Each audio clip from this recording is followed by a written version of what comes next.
Hello and welcome back to another video. In this problem we're asked to differentiate the function f of theta is equal to theta times cosine theta times sine theta. So we have three things that are multiplied here, so we're going to have to do the product rule twice. So we're going to say, okay, our derivative f prime of theta is going to be equal to theta times the derivative of cosine theta to sine theta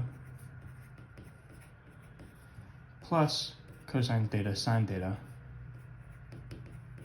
times the derivative of theta. This is going to be equal to theta. Now we have to do the product rule again here. So it's going to be cosine theta times the derivative of sine theta plus sine theta times the derivative of cosine theta. This is going to be added to cosine theta sine theta times the derivative of theta. It's a linear term, so its derivative is just its coefficient, which is 1.